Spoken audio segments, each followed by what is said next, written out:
সুপ্রিয় দর্শক, BOD Bangla news ন্যারেটিভে আপনাদের সবাইকে স্বাগত জানাচ্ছি। আমি মঞ্জুর মিলন।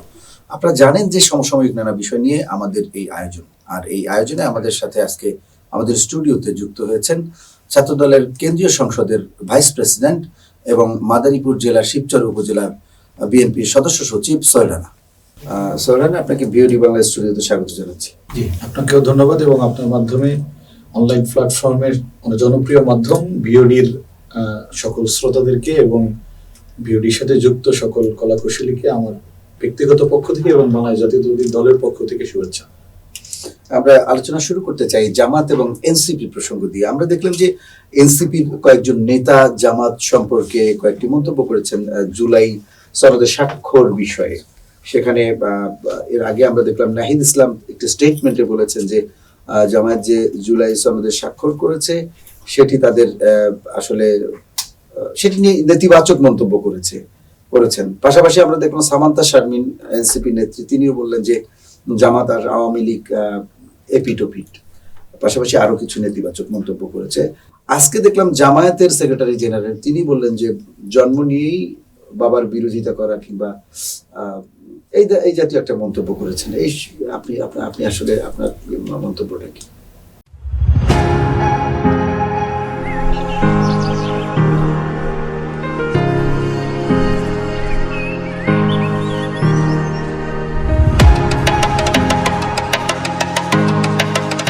আসলে আমি জামাত এবং এনসিপির, যেহেতু আমি এদের কেউ না, আমি একটি রাজনৈতিক অন্য আদর্শের মানুষ ধারণ করি, তবে এদের যেই কথার যুদ্ধ বলেন বা যেই বাকযুদ্ধ আমরা যেটা বলি, আমি এটাকে গণতন্ত্রের সৌন্দর্য হিসাবেই দেখব। আমি সবসময় ইতিবাচক ভাবতেই পছন্দ করি। আমরা মনে করি দীর্ঘদিন পরে আমাদের যে বন্ধু প্রতিম সংগঠন রয়েছে এনসিপির বোধোদয় হয়েছে যে আসলে দেশ পিয়ার নিয়ে তাদের যে মন্তব্য, আমি ব্যক্তিগতভাবে না, শুধু একজন রাষ্ট্রের একজন নাগরিক হিসেবেও আমি আমি ভাবতে চাই যে তাদের বোধোদয় হয়েছে আসলে বাংলাদেশের নির্বাচন পদ্ধতি, নির্বাচন কেমন হওয়া উচিত। এবং আমি আরো দৃঢ়ভাবে বিশ্বাস করি বাংলাদেশের যেই রাজনীতি করার যেই 5ই আগস্ট পরবর্তী মানুষের মাঝে নিজেদেরকে তুলে ধরার যে সুযোগটা জামাত ইসলাম পেয়েছে, আমরা বিশ্বাস করি তারাও বাংলাদেশটাকে ধারণ করবে এবং বাংলাদেশ ধারণ করে তারাও বুঝবে যে পিআর নিয়ে আসলে যেটা হচ্ছে এটা শুধুই রাজনৈতিক স্ট্যান্ডবাজি এবং নির্বাচনকে দীর্ঘায়িত করার জন্য বা নির্বাচনকে একটু প্রলম্বিত করার জন্যই একটি অপচেষ্টা হিসেবেই মানুষ দেখছে বলে তারা বুঝতে পারবে, আমি বিশ্বাস করি। জামাতের যে একটি প্রচেষ্টা ছিল পিআর ছাড়া তারা যাবে না, হঠাৎ করে তারা চলে গেল, পিআর ছাড়া জুলাই সনদে স্বাক্ষর করলো। পাশাপাশি কেউ বলছেন গত 2-1 দিনে যে জামাতের সাথে এনসিপির যে এই অভিমানের কারণ হলো তারা স্বাক্ষরের আগের দিন গভীর রাত পর্যন্ত তারা একটা বৈঠক করেছে, সেখানে তারা কমিটেড ছিল যে এই জুলাই সনদে তারা ঐক্যবদ্ধভাবে সিগনেচার করবে না, তাদের দাবি দেওয়া পূরণ না হওয়া পর্যন্ত। এরকম একটা প্রেক্ষাপটে আসলে জামাতের চলে যাওয়া, আবার এনসিপি কি তাহলে হঠাৎ করে হতবাক হয়ে গেছে? অর্থাৎ এটাকে কি বলা যায়, টার্মটা কি ইউজ করা যায়, আসলে তারা কি খুব বেশি মনোকষ্ট পেয়েছে যে জামাত কিভাবে গেল? মানে এটা তারা কল্পনাই করেনি, হয়তো তাদের প্ল্যানই ছিল না। আপনার কি মনে হয়? আসলে আপনি যে প্রশ্নটা করেছেন এটার একদম যদি অ্যাবসুলেট উত্তর বলেন, এটা দিতে পারবে এনসিপি বা জামাতের কোনো নেতা। যদিও যেহেতু আমরা রাজনীতি করি, 2-4 কথা আসে সেখানে বলতে হয়। আমি রাজনীতিতে এই ধরনের রাজনীতি আমি বিশ্বাস করি না। মধ্যরাতের রাজনীতি, পিছনের দরজার রাজনীতি, এইগুলি বাংলাদেশ আওয়ামী লীগ একসময় মানুষকে শিখিয়ে গেছে। রাজনীতি হতে হবে সামনের দরজা দিয়ে ওপেন, রাজনীতি থাকতে হবে প্রকাশ্যে। এবং আমি বিশ্বাস করি যে দরজার অন্তরালে যা হয় এটা ষড়যন্ত্র। এনসিপির সাথে জামাতের এবং জামাতের সাথে এনসিপির কথোপকথনে আমাদের কাছে মনে হচ্ছে যে কেউ একজন রাষ্ট্রীয় ষড়যন্ত্রে লিপ্ত ছিল। আমার কাছে এনসিপির যে মন্তব্য সেখান থেকে মনে হচ্ছে যে আমাদের বন্ধু প্রতিম, আমাদের ছাত্র জনতার অভ্যুত্থান থেকে উঠে আসা নেতৃত্বের এই মানুষগুলি হয়তো দেশ এবং মানুষের যে সাউন্ড, মানুষের যে কথা, সেই কথাগুলি তারা বুঝতে শুরু করেছে। এবং আমি আবারও ওই আগের সুরেই বলতে চাই যে তাদের ভিতরে কি চলতেছে আমি আসলে ওইটা নিয়ে আমরা ভাবিও না, ভাবতেও চাই না। তবে আমি চাই বাংলাদেশের সকল রাজনৈতিক দলগুলি বাংলাদেশপন্থী রাজনীতি করুক, বাংলাদেশের সকল রাজনৈতিক দলগুলি বাংলাদেশের মানুষের কল্যাণের জন্য রাজনীতি করুক। আমার কাছে যদি এক লাইনে বলতে বলেন তাহলে বলবো যে এনসিপি হয়তো তাদের ভুল বোঝা থেকে সরে এসে বাংলাদেশ বা বাংলাদেশের মানুষের যেই চিন্তা এগুলি ধারণ করা শুরু করেছে। জামায়াতের যে অবস্থান আমরা এর আগে দেখেছি যে জামায়াত 71 সালে একটি অবস্থান নিয়েছিল, মুক্তিযুদ্ধ পরবর্তী সময়ে বিভিন্ন সময়ে রাজনীতিতে বেশ কিছু ঐতিহাসিক ভুল সিদ্ধান্ত তারা নিয়েছে। এরই অংশ কিনা এনসিপির সাথে তাদের একটা নিশ্চয়ই একটা কমিটমেন্ট ছিল, সেই কমিটমেন্ট থেকে হঠাৎ করে কোনো কারণ ছাড়া সরে যাওয়া, এটা কি সেই ধরনের একটা ভুল সিদ্ধান্তের মতো নাকি ক্যারেক্টারিস্টিক্স? যে কোনো রাজনৈতিক দলই প্রথমত হলো আপনার কমিটমেন্ট, সেটা আপনি জনগণের প্রতি হোক, অপর রাজনৈতিক দলের প্রতি হোক। আমি বাংলাদেশ জাতীয়তাবাদী দলের একজন ক্ষুদ্র কর্মী, একজন সমর্থক, একজন শুভাকাঙ্ক্ষী হিসেবে বলি, আমার দল কখনোই বাংলাদেশের বিষয়ে কমিটমেন্টে কখনো কোনো ঘাটতি নেই।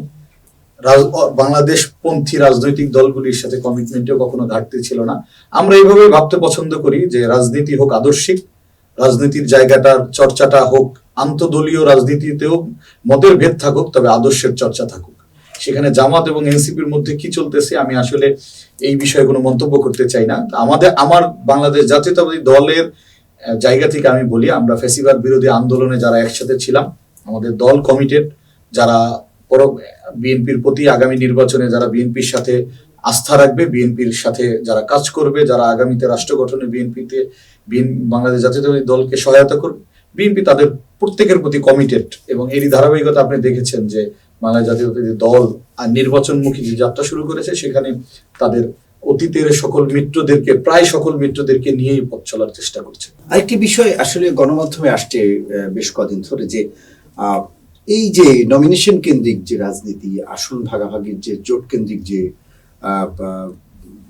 ভাগাভাগির যে বিষয়টি, এইগুলো নিয়ে বিএনপি অনেকটা হিমশিম খাচ্ছে, এরকম একটা গুঞ্জন যে আসলে একই এলাকায় একাধিক প্রার্থী নিজের দলের ভেতরে, পাশাপাশি জোটেরও প্রার্থী আছে। এরকম একটা পরিস্থিতিতে আমরা দেখছি যে জামায়াত ইসলাম তাদের প্রার্থীরা কারা কোথায় প্রার্থী হবে সেটি ঘোষণা করেছেন। এমনকি যদি এমনও হয় যে জামায়াতের কোনো প্রার্থীকে যদি সেখানে পরবর্তীতে প্রার্থিতা উদ্যোগ করতে বলা হয়, কিংবা প্রার্থিতা সে পরবর্তীতে নাও পায়, তাদের জোটের হিসেব নিকেশে যদি জোটের প্রার্থীকে দিতে হয়, সেক্ষেত্রে তারা সেটি মোকাবেলা করতে পারবে, এরকম আস্থা বিশ্বাস কিন্তু জনমনে তৈরি হয়েছে। আপনিও জানেন, আমরাও জানি যে জামাতের এই চেইন অফ কমান্ড আছে। সেক্ষেত্রে বিএনপির এই বিষয়ে, বিএনপির তো অনেক বড় রাজনৈতিক দল, যেখানে যেহেতু বড় রাজনৈতিক দল স্বভাবতই তাদের কাছে প্রত্যাশা, এবং মানুষ জানে যে বিএনপির সমর্থন থাকলে তার সংসদ সদস্য হওয়ার সম্ভাবনা অনেক থাকে। তো এইসব হিসেব নিকেশ আপনার মনে হয় কি এই সিদ্ধান্তগুলো নিতে বিএনপির প্রার্থীতা চূড়ান্ত তালিকা বিএনপি এখনো প্রকাশ করতে পারছে না, এইসব হিসেব নিকেশের কারণেই কি পারছে না? আমি আপনার কথার সাথে আমি একদমই দ্বিমত পোষণ করব না, তবে কিছু কিছু জায়গায় ছোট ছোট পয়েন্টে আমি আপনাকে একটু ধরাই দিতে চাই। সেটা হলো, আপনি যে রাজনৈতিক দলটার সাথে বিএনপির কর্মকাণ্ডের সাথে তাদের নির্বাচনের যেই অ্যাক্টিভিটিস, তার সাথে বিএনপির যে তুলনা করেছেন, বিএনপি আর ওই রাজনৈতিক দলটা সমর্থনের দিক থেকে একরকম না। বিএনপির যেই নির্বাচনী ইতিহাস, তাদের নির্বাচনী ইতিহাস এক না। একক একটি রাজনৈতিক দল হিসেবে বিএনপি এক একটা নির্বাচনী আসনে 8 থেকে 10 জন করে মনোনয়ন প্রত্যাশী রয়েছেন, এবং যারা প্রত্যেকেই ওই আসন থেকে জিতে আসার মতো অবস্থা রয়েছে, আপনি জানেন। তো সেই রকম একটা রাজনৈতিক দল চাইলে 1 বছর 1.5 বছর আগে প্রার্থিতা ঘোষণা করতে পারে না। যেহেতু আমাদের রাজনীতিটা জনগণকে নিয়ে, যেহেতু আমাদের রাজনীতিটা মানুষকে নিয়ে, আমরা আদর্শিক চর্চার সাথে সাথে আমরা মানুষের কল্যাণের জন্য যে রাজনীতি, সেই কল্যাণের রাজনীতি করি। অতএব এইখানে আমরা মনে করি যে গণতন্ত্রের চর্চা থাকা উচিত। সেই গণতান্ত্রিক চর্চাটাকে উন্মুক্ত রাখার জন্য আমরা প্রার্থিতাও ওপেন রেখেছি। তবে যখন আমাদের নির্বাচনী যে যাত্রা, সেই যাত্রা শুরু হবে, বিএনপি অবশ্যই একটি শৃঙ্খলিত রাজনৈতিক দল, যেটা আপনি 18 নির্বাচনে দেখেছেন যে এক একটি নির্বাচনী আসনে আমাদের 3 জন 4 জন করে চিঠি দিল ইলেকশন, কিন্তু নির্বাচন কিন্তু অংশগ্রহণ করেছে একজন। তো আমি মনে করি যে 18 ওই প্রতিকূল নির্বাচন যখন রাষ্ট্রীয় ষড়যন্ত্র ছিল প্রার্থীদের উপরে, তখনই যেহেতু কেউ চেইনের বাইরে যায় নাই বা যেতে পারে না। বিএনপি কোনো জবরদস্ত রাজনৈতিক দল না যে যাবে না কেউ। আমি বিশ্বাস করি আগামী নির্বাচনেও দলের সর্বোচ্চ নীতি নির্ধারণী ফোরাম এবং দেশনায়ক জনাব তারেক রহমান যে সিদ্ধান্ত নেবেন, বাংলাদেশ জাতীয়তাবাদী দলকে ধারণ করা প্রত্যেকটা নেতাকর্মী তার সর্বোচ্চ বিসর্জন দিয়ে হলো দলের সিদ্ধান্তের পক্ষে থাকবে। আজকে একটি গণমাধ্যমে একটি সংবাদ প্রচার হয়েছে একটি পত্রিকায় যে বিএনপির অতি আত্মবিশ্বাস এটি আবার বিএনপির কোনো ক্ষতির কারণ হবে কিনা আগামী নির্বাচনে।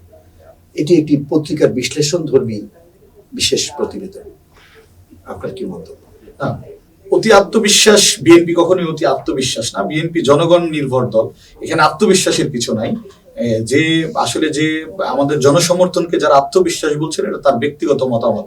আমি আসলে আত্মবিশ্বাসের জায়গা বলি না, বিএনপি বিশ্বাসী দল। বিএনপি বিশ্বাস করে এদেশের মা মাটি মানুষের দল বিএনপি। বিএনপি সেই ভরসা থেকেই বিএনপির বাংলাদেশ জাতীয়তাবাদী দল একমাত্র দল বাংলাদেশ যাদের ভরসা বাংলাদেশের জনগণ, যেটা অতীতে বারবার দলের নেতৃত্বাধীন মানুষ আমাদের নেতারা বলে এসেছেন এবং আমাদের দলের প্রধান সবসময় কথা বলতে গেলে যেটা বলে যে আমাদের বাংলাদেশ জাতীয়তাবাদী দলের প্রথম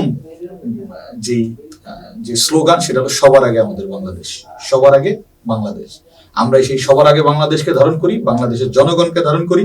এই বাংলাদেশের জনগণের যেই চিন্তা ভাবনা রয়েছে আমরা সেটাকে ধারণ করি এবং এই ধারণা থেকে আমরা বিশ্বাস করি যে ত্রয়োদশ জাতীয় সংসদ নির্বাচনে এদেশের মানুষ মুখিয়ে আছে বাংলাদেশ জাতীয়তাবাদী দল এবং দলের প্রার্থীকে বিজয়ী করার জন্য। এটা কোনো অতি আত্মবিশ্বাস নয়, এটা আমাদের বিশ্বাস। জামায়াত ইসলামী একটি বড় জোটের ইঙ্গিত দিচ্ছে, তারা যোগাযোগ করছে বিভিন্ন রাজনৈতিক দলের সাথে, বিভিন্ন রাজনৈতিক অনেক লিবারেল রাজনৈতিক দল, বাম ধারার রাজনীতি, তাদের সাথে জোট করার চেষ্টা করছে। এটি কি বিএনপির জন্য চ্যালেঞ্জ হবে কিনা? জোটে তাদের যে সমমনা দলগুলো আছে আগের আন্দোলনের সঙ্গী, তাদেরকে ধরে রাখা বিএনপির জন্য চ্যালেঞ্জ হবে কিনা? সমসাময়িক রাজনীতিতে আমরাও তো চাই যে বাংলাদেশ জাতীয়তাবাদী দলও চায় একটি শক্ত প্রতিপক্ষ থাকুক, যারা গণতন্ত্রের যেই ইতিবাচক চর্চা রয়েছে সেটা করবে। আমরাও চাই যে এখানে আমাদের গণতন্ত্রের সৌন্দর্য স্বরূপ একটি শক্তিশালী গণতান্ত্রিক বিরোধী দল থাকুক যারা বাংলাদেশকে ধারণ করে। আমি বারবার একটা কথা বলার চেষ্টা করছি, যারা বাংলাদেশকে ধারণ করে এরকম একটি বিরোধী রাজনৈতিক শক্তি থাকুক যারা বাংলাদেশের কল্যাণের জন্য, মানুষের কল্যাণের জন্য কাজ করবে। সেক্ষেত্রে যে কোনো রাজনৈতিক দলের নেতৃত্বে যদি জোট হয়, আমরা সেই জোটকে, আমার দলের প্রধানও অনেক আগে থেকেই বলে আসছে, আমরাও বলে আসছি যে আমরা সেই জোটকে, যে কোনো ধরনের জোটকে আমরা স্বাগত জানাই, নির্বাচনী জোটকে। গণভোট যেটি আপনার দল চায় যে নির্বাচনে, জাতীয় নির্বাচনের দিনই একই সাথে আলাদা ব্যালটে গণভোট হবে, পাশাপাশি জামাত এনসিপি সহ কয়েকটি দল চাইছে যে না সেটি আগে অনুষ্ঠিত হবে, আরো কয়েকটি দল চাইছে, ছোট ছোট দল, তারা চাইছে যে না গণভোটটি আগে হতে পারে। সেক্ষেত্রে বিএনপি বা আপনারা কেন মনে করছেন যে গণভোট নির্বাচন দিন হতে হবে এবং মানে কারণটা কি আপনাদের? আসলে যে কোনো একটা ভোট ন্যাশনালি আয়োজন করার জন্য প্রস্তুতি রয়েছে, অর্থনৈতিক সক্ষমতার বিষয় রয়েছে, সার্বিক সবকিছু যদি আপনি বিবেচনা করেন, আলাদা আলাদা টাইমে একটা ফেব্রুয়ারি একটা ইলেকশন, জাতীয় নির্বাচনের একটা ট্রেন অলরেডি চলমান। আমরা বাংলাদেশের মানুষ বিশ্বাস করা শুরু করেছে যে ফেব্রুয়ারির প্রথম অর্ধেই বাংলাদেশে একটি নির্বাচন, জাতীয় নির্বাচন অনুষ্ঠিত। এটা কোন জন্য 6 তারিখ হতে পারে। তো এই ট্রেনটাকে আমি তারিখে আসলে যেতে চাই না, কারণ তারিখটা আসলে ঘোষণা করা হয় যারা এই যে প্রতিষ্ঠানগুলি নির্বাচনের সাথে যুক্ত রয়েছে তাদের ব্যাপার। তো আমি একজন জাতীয়তাবাদী দলের সমর্থক, একজন বাংলাদেশের নাগরিক হিসাবে আমি ব্যক্তিগতভাবে মনে করি যে আমরা এখন নির্বাচনমুখী এবং সেটা জাতীয় নির্বাচন। ওকে, এর ভিতরে যদি আমার গণভোট প্রয়োজন হয়, আমার মনে হয় যে একটা গণভোটের দরকার, সেটা সেই দিন নির্বাচনের দিন হবে। তার আগে আয়োজন করার বাস্তবতাটাও আপনাকে বুঝতে হবে যে একটি গণভোট আয়োজন করতে গেলে সেই গণভোটের অর্থনৈতিক বিষয় রয়েছে, সেই খরচ হয়ে যায়, দ্বিগুণ খরচ, প্লাস এই ভোট আয়োজনের মাঝখানে আপনি কিন্তু ফেব্রুয়ারিটাকে টার্গেট রেখে আর ওই জাতীয় নির্বাচনটা আপনি করতে পারবেন না, যেটা বারবার বিএনপি বলার চেষ্টা করছে বা আমরা বলার চেষ্টা করছি। বাংলাদেশের মানুষ যেটা বুঝে নিচ্ছে যে নির্বাচনের আগে যে কোনো ধরনের যেই প্রক্রিয়াটাকে সামনে আনা, পিআর বলেন, গণভোট বলেন, এগুলিকে শুধুই একটা জিনিসকে টার্গেট করে করা হচ্ছে, সেটা হলো জাতীয় নির্বাচনটাকে কিভাবে বিলম্বিত করা যায়। কারণ জানেন আপনি ফেব্রুয়ারির পরে রোজার পরে অনেকটা আবহাওয়ার যেই বিষয়টা থাকে, একটা যদি কিছুদিন একটু প্রলম্বিত করতে পারে, এরপরে আবার বর্ষাকাল চলে আসবে। বাংলাদেশের আবহাওয়ার হিসাব করলে বর্ষায় বাংলাদেশের সব জায়গায় ইলেকশন করার মতো অবস্থা থাকে না।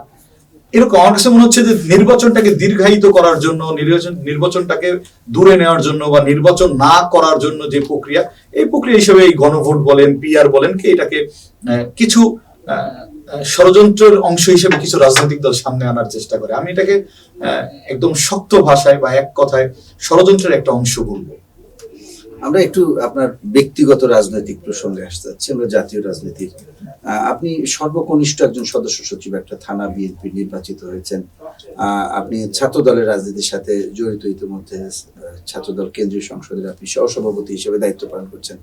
এই যে সহসভাপতি হিসেবে দায়িত্ব পালন করে এই যে বিএনপির থানার দায়িত্ব পালন করতে আপনি কেন আগ্রহী হলেন, আপনার মানে যদি বলতেন। আসলে শিবচর উপজেলা বিএনপি সদস্য সচিব নির্বাচিত হয় আমি প্রথম। মহান রব্বুল আলামিনের প্রতি কৃতজ্ঞতা, এবং বাংলাদেশের তারুণ্যের রাজনীতির যে ঢেউ চলছে, সারা দেশে যে তারুণ্যের রাজনীতির যে কথন চলছে, আমার দল বাংলাদেশ জাতীয়তাবাদী দলের যে চেয়ারম্যান, ভারপ্রাপ্ত চেয়ারম্যান জনাব তারেক রহমান সাহেব তারুণ্য নেতৃত্বে, তারুণ্য নির্ভর নেতৃত্ব পছন্দ করেন। তারই একটি ধারাবাহিক প্রক্রিয়া হিসাবে আমাকে দিয়েই হয়তো কাজটা শুরু হয়েছে, এজন্য আলাপ আলোচনা একটু বেশি, বাট এটা বিএনপির একটা ধারাবাহিক প্রক্রিয়া। বিএনপির সকল অঙ্গ সংগঠন থেকে শুরু করে সব জায়গাতেই তারুণ্যের একটি জয়গান চলছে, এবং আপনারা সামনে এরকম আরো অনেক পদায়ন দেখবেন আমার বিশ্বাস। কারণ এই যাত্রাটা আমাকে দিয়ে হয়তো শুরু হয়েছে, বাট এটা নতুন কিছু না। অতীতেও বিএনপি তারুণ্য নির্ভর রাজনীতিটাকেই প্রাধান্য দিয়েছে, সাথে নবীন এবং প্রবীণের সমন্বয় বিএনপির নির্বাচন বলেন, সংগঠন বলেন, সব জায়গাতেই বিএনপির এই সমন্বয়টা ছিল। প্রবীণদের অভিজ্ঞতা এবং আমাদের নবীনদের রাজনীতি করার যে শ্রম দেওয়ার যে ক্যাপাসিটি, এটাকে সবসময় একসাথে একত্রিত করে বিএনপি কাজ করেছে। এবং দেশে এখন তারুণ্যের রাজনীতির একটা ঢেউ চলছে। আমার মনে হয় বাংলাদেশ জাতীয়তাবাদী দলের ভারপ্রাপ্ত চেয়ারম্যান অন্য রাজনৈতিক দলগুলি যারা মনে করে তারা তারুণ্যের মূল স্টেক হোল্ডার, তাদেরকে একটা মেসেজ দেওয়ার চেষ্টা করেছেন যে তোমরা বলো তোমরা তারুণ্য, আর আমি করে দেখাই যে আমরা তারুণ্যকে পছন্দ করি বা আমরা তারুণ্যকে প্রোভাইড করি। আমার কাছে এটাই মনে হচ্ছে যে বাংলাদেশ জাতীয়তাবাদী দলের চেয়ারম্যান সাহেব আমাকে একটা উপজেলার মতো একটা জায়গায়, সম্মানজনক একটি জায়গায় নেতৃত্ব দেওয়ার, এত বড় পরিসরে কাজ করতে দিয়ে তিনি শুধু একটি পদকে প্রোভাইড করেননি, সাথে তিনি একটা মেসেজ, তারুণ্যের একটি মেসেজ উনি সারা দেশের সকল রাজনৈতিক দল এবং বিএনপিরও সকল নেতাকর্মীদেরকে তিনি মেসেজটা দিতে চেয়েছেন। এটা আমার আমি মনে করি আর কি। গণমানুষের রাজনীতি আর ছাত্র রাজনীতি দুটো অনেকটা ভিন্ন। কেননা ছাত্র রাজনীতিতে আপনি একটা সুনির্দিষ্ট শ্রেণীর মানুষকে নিয়ে আপনার কাজ করতে হয়। ছাত্র দলের নেতা কর্মী, তাদের নেতৃত্ব দিতে হয়েছে। আর গণমানুষের নেতৃত্ব, এই দুটো কিন্তু ভিন্ন প্ল্যাটফর্ম, এটি আপনিও বোঝেন। তো আপনার আসলে হঠাৎ করে ছাত্র দল থেকে সরাসরি বিএনপিতে কেমন এনজয় করছেন, এবং কি মনে হচ্ছে আপনার জন্য বেশি চ্যালেঞ্জ কিনা, নাকি আপনি ছাত্র দলের নেতৃত্ব দিয়ে এসেছেন যে কারণে আপনার কাছে এটা সহজ মনে হচ্ছে? মানে আপনার অভিজ্ঞতাটা আপনি আসলে আমার উত্তরটা আপনি শেষে দিয়ে ফেলেছেন। ছাত্র রাজনীতি যখন আমরা করি তখন কিন্তু আসলে আমরা এদেশের গণমানুষের কথাই বলতে হয়। ছাত্র নেতারা শ্রমজীবী মানুষের জন্য আন্দোলন করে, ছাত্র নেতারা দেশের জন্য আন্দোলন করে। আপনি 52 ভাষা আন্দোলন, 71-এর মুক্তিযুদ্ধ, 24-এর জুলাই বিপ্লব, 91-এর স্বৈরাচার বিরোধী আন্দোলন, সব আন্দোলন কিন্তু শেষ মিলিত হয়েছে জনগণের মুক্তিতে গিয়ে, বাট এটাকে সংগঠিত করেছে কিন্তু ছাত্র নেতারা। অতএব আমি ব্যক্তিগতভাবে আমি কোনো চ্যালেঞ্জ, বিএনপি রাজনীতিতে গিয়ে কোনো চ্যালেঞ্জ ফেস করতেছি না, বা আমি কোনো চ্যালেঞ্জের সম্মুখীন হইনি, বরঞ্চ আমি এনজয় করছি, আমি উপভোগ করছি যে ছাত্র রাজনীতি করলে আসলে এইখানের অভিজ্ঞতাটাই জাতীয় রাজনীতিতে গেলে বা তৃণমূল, বিএনপি বা বাংলাদেশ জাতীয়তাবাদী দলের রাজনীতিতে আমার খুব ভালোভাবে কাজে লাগছে। এবং ওইখানে আমি নতুন কোনো এমন কোনো চ্যালেঞ্জ বা এমন কোনো প্রশ্নের সম্মুখীন হচ্ছি না যেটা আমার দীর্ঘ রাজনৈতিক ছাত্র রাজনীতির সময়ে আমি ফেস করি নাই। এবং আপনি খুব ভালো করে জানেন, যেহেতু আমি 8-9 সেশনে ঢাকা বিশ্ববিদ্যালয়ে ভর্তি হয়েছি, মানে শেখ হাসিনা যেই দিন রাষ্ট্র ক্ষমতা গ্রহণ করেছে তার 1 মাস পরে আমরা ঢাকা বিশ্ববিদ্যালয়ে ভর্তি হয়েছি। ঠিক ঢাকা বিশ্ববিদ্যালয়ের প্রথম দিনের যাত্রা থেকেই আমরা কিন্তু হাসিনা বিরোধী আন্দোলনটাকে ফেস করে আসছি, যার কারণে এই প্রতিকূল পরিবেশ আমাদেরকে রাজনৈতিক যে শিক্ষাটা দিয়েছে, আমার মনে হয় না কোথাও আর কোথাও জাতীয় পর্যায়ে নেতৃত্ব দিতে গেলেও আর কোথাও ইনশাল্লাহ আমাদের এই প্রজন্মটাকে কখনো ঠেকে যাব বা কোথাও বাধার সম্মুখীন হবো, আমার কাছে আমি এখনো ফেস করি না। এটা মহান রব্বুল আলামিনের কাছে এটা লাখ লাখ শুকরিয়া যে আমি এই রাজনৈতিক যে বিরোধী দলের রাজনীতির সময় যে রাজনীতি করার সুযোগ পেয়েছিলাম, তার অভিজ্ঞতা কাজে লাগিয়ে আমি বিএনপি খুব ভালো এনজয় করছি। আপনি কি মনোনয়ন প্রত্যাশী? আপনার এলাকা থেকে মনোনয়ন চাচ্ছেন কিনা? আসলে এটা খুব কঠিন প্রশ্ন আমার জন্য উত্তর দেওয়া। আমি আসলে আপাতত নিজেকে বাংলাদেশ জাতীয়তাবাদী দল শিবচর উপজেলার সদস্য হিসেবে ভাবতে পছন্দ করি। আমি দলের রুটিন ওয়ার্ক গুলি করে যাচ্ছি আমার দলকে সুসংগঠিত করার জন্য, দলটাকে মানুষের ঘরে ঘরে, মানুষের দ্বারে দ্বারে পৌঁছে দেওয়ার। তারেক রহমান সাহেবের রাষ্ট্র মেরামতের যে 31 দফা রয়েছে, সেই 31 দফাটাকে শিবচর উপজেলার প্রত্যেকটি ঘরে ঘরে পৌঁছে দেওয়া আমার আপাতত লক্ষ্য, এবং এই লক্ষ্যে আমি আগাচ্ছি। আমার দল যদি মনে করে যে আমাকে দিয়ে ওইখানে নির্বাচন করাবে, আমার দল আমার কর্মকাণ্ডে যদি খুশি হয় আমাকে নির্বাচন করার জন্য বল, আমি ইলেকশন করার জন্য প্রস্তুত। তবে আপাতত দেশে যেহেতু নির্বাচনের ঢেউ বইছে, সব জায়গায় গেলে হয়তো আমার কর্মকাণ্ডের মাধ্যমে মানুষ মনে করতে পারে যে আমি নির্বাচনমুখী কিনা। অবশ্যই আমরা ঢাকা বিশ্ববিদ্যালয়ে যেহেতু পড়েছি, ছাত্র দলের রাজনীতি করেছি, আমরা জাতীয় নেতৃত্বের কাছাকাছি থেকেছি, আমাদের স্বপ্ন বড়, লুকানোর কিছু নাই। যে যদি দল মনে করে ওইখানে আমাকে যোগ্য মনে করে, আমাকে দল কাজ করার, নির্বাচনে কাজ করার সুযোগ দেয়, আমি সেটার জন্য মানসিকভাবে প্রস্তুত। তবে আমার কাছে এখন প্রথম কাজ হলো শিবচর উপজেলা বিএনপিটাকে সুসংগঠিত করা, এক এবং ঐক্যবদ্ধভাবে ধানের শীষ দলের নীতি নির্ধারণী ফোরাম এবং দেশনায়ক জনাব তারেক রহমান যাকে ওইখানে ধানের শীষ দিবে তার জন্য কাজ করার, একটা মাঠ তৈরি করার যে পূর্ব প্রস্তুতি শুরু আমাদের কমিটিটা করা হয়েছে, আমরা সেই কাজটুকুই আপাতত করতে চাই। আপনার দলের প্রতি আপনার কোনো আহ্বান আছে সবকিছু মিলিয়ে? দলের প্রতি আমাদের প্রত্যাশা হলো বাংলাদেশ জাতীয়তাবাদী দল অতীতেও যেমন গণমুখী, জনকল্যাণ বান্ধব, সাম্য মানবিক বাংলাদেশ বিনির্মাণের জন্য পিছনেও যেভাবে সাধারণ মানুষের সাথে ছিল, আমি বিশ্বাস করি আগামীতে তারেক রহমান সাহেবের নেতৃত্বে বাংলাদেশ একটি কল্যাণমূলক রাষ্ট্র গঠনে বা একটি বাংলাদেশকে একটি সাম্য মানবিক বাংলাদেশ বিনির্মাণের জন্য যে ধারা অব্যাহত ভাবে কাজ করে আসছি, এই ধারায় আমরা হব। আমরা এখান থেকে আদর্শ বিচ্যুত হব না। আমরা একমাত্র বাংলাদেশ, আমরা বলি যে আমরা বিএনপি একমাত্র বাংলাদেশপন্থী দল, যারা ধারণ করে সবার আগে তাদের কাছে বাংলাদেশ। আসলে আমাদের বিদেশে আমাদের বন্ধু আছে, বাংলাদেশ জাতীয়তাবাদী দলের বিদেশে কোনো প্রভু নেই, যেটা অতীতে অনেকবার প্রমাণিত হয়েছে। অনেকবার এদেশের মানুষ, এদেশের সব মানুষ এটা বিশ্বাস করে, এবং আমার প্রত্যাশা থাকবে বাংলাদেশ জাতীয়তাবাদী দলের প্রতি আমাদের মতো তরুণদের জায়গা করে দিয়েছেন কাজ করার জন্য। বাংলাদেশ জাতীয়তাবাদী দলের ভারপ্রাপ্ত চেয়ারম্যানের প্রতি আমার একদম অশেষ কৃতজ্ঞতা, যে আমার মতন একজন ক্ষুদ্র মানুষকে ছাত্র দল থেকে সরাসরি উনি বিএনপির মতন এত বড় প্ল্যাটফর্মে কাজ করার জন্য সুযোগ করে দিয়েছেন। আমি এক কথায় বলি, আমি আমৃত্যু জাতীয়তাবাদের এবং এই বাংলাদেশ জাতীয়তাবাদী দলের এবং দেশের সেবা করে যেতে চাই। আপনাকে অসংখ্য ধন্যবাদ। আপনি বাংলাদেশ রাজনীতিতে একজন কনিষ্ঠ দলের মূল দলের একটা কর্মী একজন নেতা হিসেবে আপনি নির্বাচিত করেছে দল, এজন্য আপনাকে আমরা আসলে কনগ্রাচুলেট করতে চাই এবং ধন্যবাদ জানাতে চাই, কৃতজ্ঞতা জানাতে চাই যে আপনি আমাদের স্টুডিওতে কষ্ট করে এসেছেন। আপনাদেরকেও ধন্যবাদ, আমাকে আপনাদের এত সামাজিক যোগাযোগ মাধ্যম বা অনলাইন এত বড় একটা প্ল্যাটফর্ম বিওডি এখানে কথা বলতে দেওয়ার সুযোগ করে দিয়েছেন, তার জন্য আবারও আপনাদেরকে ধন্যবাদ। সুপ্রিয় দর্শক, আমরা চাই যে এই যে তরুণ প্রজন্মের হাত ধরে বাংলাদেশে একটি ফ্যাসিস্ট সরকার যেমন পালিয়ে গেছে তাদের তোপের মুখে পড়ে, তাদের আন্দোলনে তাদের যে তেজস্বিতা তার তোপের মুখে পড়ে পালিয়ে গেছে, তেমনি আমরা আগামী দিনে তরুণদের হাত ধরে একটি নেতৃত্বের প্রতিষ্ঠা হবে এবং সেই নেতৃত্ব আগামী দিনে বাংলাদেশের যে পরিবর্তনের যে একটা চাওয়া বা প্রত্যাশা সেটি পূরণ হবে। সেই প্রত্যাশা রেখে আমাদের আজকের আলোচনা আমাদের শেষ করতে হচ্ছে। সবাই ভালো থাকুন, সুস্থ থাকুন, নিরাপদে থাকুন। ধন্যবাদ।